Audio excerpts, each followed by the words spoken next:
শ্রীকৃষ্ণ বলেন, আপনার জীবনের কলমটি কৃষ্ণের হাতে দিন, এটি আপনার জীবনের সবচেয়ে সুন্দর গল্প দেবে।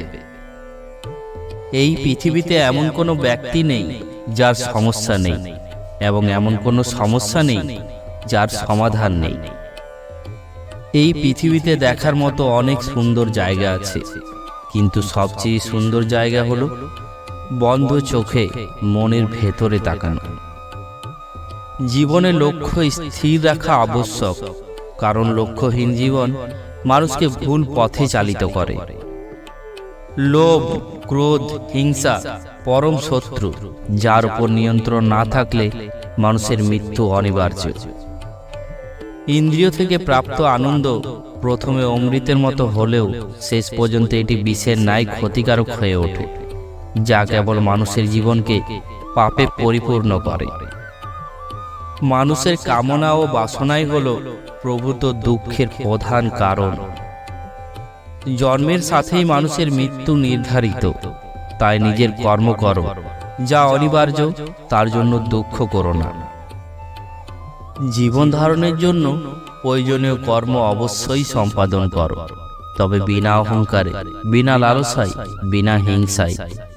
কারণ সঠিক কর্মের সংজ্ঞা উচিত ভালোবাসা, সহানুভূতি, নম্রতা, ভক্তি।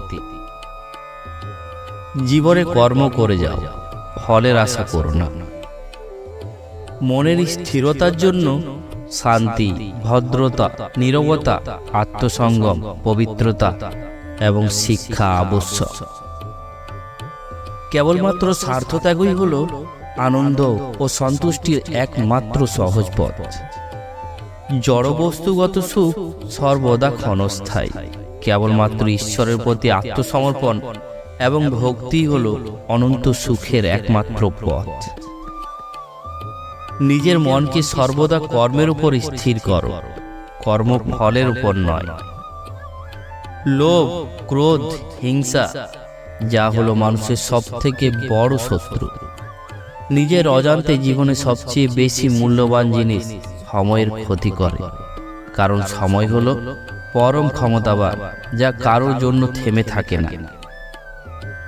জীবনে অমরত্ব পেতে সম্মান অর্জন করতে শেখো, কারণ জীবন ক্ষণস্থায়ী, কিন্তু ব্যক্তির অর্জিত সম্মান চিরস্থায়ী। সর্বদা মনে রাখবে, জীবনে যত কঠিন পরিস্থিতির মধ্যে দিয়ে যাবে, তোমার ব্যক্তিত্ব ততই প্রখর হবে। প্রতিটি কর্মের আগে আমাদের কর্মের প্রতি সঠিক মনোভাব গড়ে তোলা আবশ্যক, তবেই সেই কর্মকে আনন্দের সাথে সম্পূর্ণ করা সম্ভব। সঠিক উদ্দেশ্য নিয়ে সঠিক কাজ করাই হলো আমাদের জীবনের পরম সাফল্য। বিবেক ও বুদ্ধি হলো মানুষের পরম সম্পদ, যা সঠিক সময় জীবনে সঠিক দিশা বেছে নিতে সাহায্য করে।